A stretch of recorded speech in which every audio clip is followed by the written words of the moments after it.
She was my best friend until she slept with my boyfriend. I guess the worst part about betrayal is that it never comes from an enemy. I met Lena when we were 13.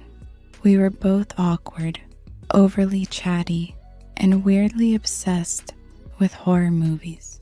From our first conversation, we just clicked. It wasn't long before we were finishing each other's sentences, tagging each other in every meme, and calling each other soul sisters. By the time we were in college, everyone around us treated us like a package deal. Lena was family. She spent holidays at my house. My mom called her other daughter. We even had matching tattoos.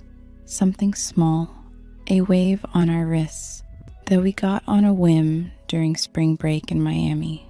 I thought I'd have her beside me for every major moment in life. Weddings, babies, careers, everything. So you can imagine the absolute shock when she's the one who shattered me. Let me take you back. I met Drew sophomore year of college. He was in my American Lit class and always wore the same beat-up leather jacket like he thought he was James Dean or something. He was sarcastic, cocky, and completely irresistible. It took about a month for me to fall for him. Hard. Lena was skeptical, to say the least. She said he was too smooth and that guys like that always had secrets. But I figured she was just being overprotective, or maybe a little jealous. I had a new person in my life, and maybe she felt pushed aside. At first, Drew and Lena didn't get along. Then, weirdly, they started to. I remember being so relieved when Lena texted me, "Okay, he's growing on me." You were right. I trusted them both, so seeing them get along felt like a win. God, I was so naive. There were red flags. I see that now, like how he started texting more when I wasn't around. Just asking Lena what she wants for her birthday, he'd say, or how they'd exchange inside jokes that I wasn't part of anymore. I remember one night we were watching a movie, just the three of us, as usual, and Drew laughed at something Lena said. This weird, almost flirtatious chuckle, and I caught the way he looked at her. I asked him about it later. He said I was overthinking. He said, "You're being weird. She's your best friend, not mine." Still, something didn't sit right, but I ignored it because if I questioned it, I'd be questioning them, and those were the two people I trusted most in the world. It happened during winter break. I went home to visit my family. Drew said he couldn't make it.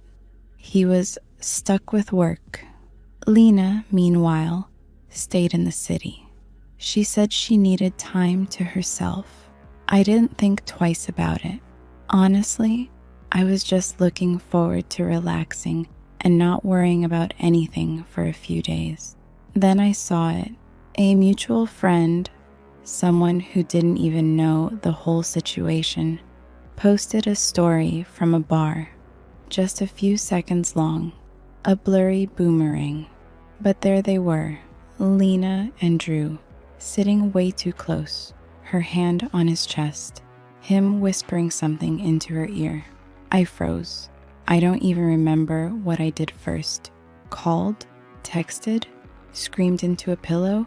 I texted Lena, "Are you with Drew?" No reply.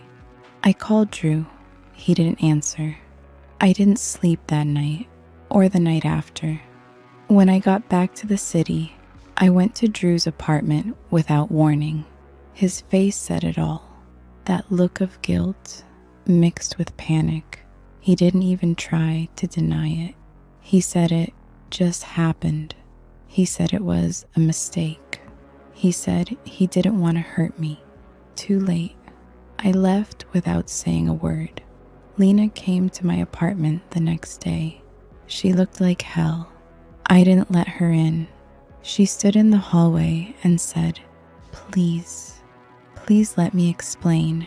I told her, "Explain what? That you were supposed to have my back? That you were the one person I trusted with everything and you did this?" She cried, "I didn't." I shut the door. Losing a boyfriend sucks, but losing your best friend, it's a different kind of pain. I didn't cry for Drew.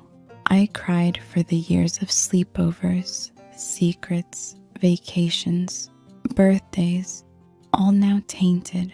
I cried for the girl I used to call my sister, the one who saw me at my worst and helped me through it, the one who, without hesitation, became the person who could hurt me the most.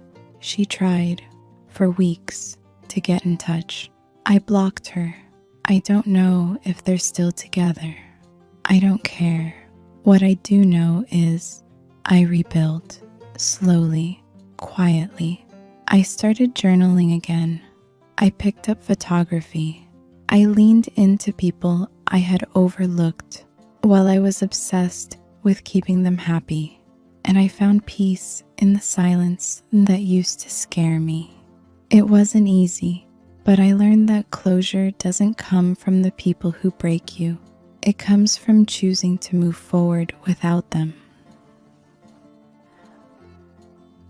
It's been over a year. Sometimes I still think of her. When I see a movie we loved. When I pass our favorite coffee shop. When I scroll back to old photos before I delete them. I don't hate her. I don't hate him either. But I will never forget how it felt. That snap when trust breaks. Now I live with boundaries. I know my worth. I know that love isn't proven by how long someone's been in your life, but by how they treat you while they're in it. And honestly, I'm proud of the person I've become, even if the road here was paved with heartbreak. What would you do? So now I have to ask you, was I too harsh? Would you have forgiven her? Have you ever been betrayed by someone you loved like family? Let's talk in the comments. I want to hear your stories, your truths. Maybe we can heal together.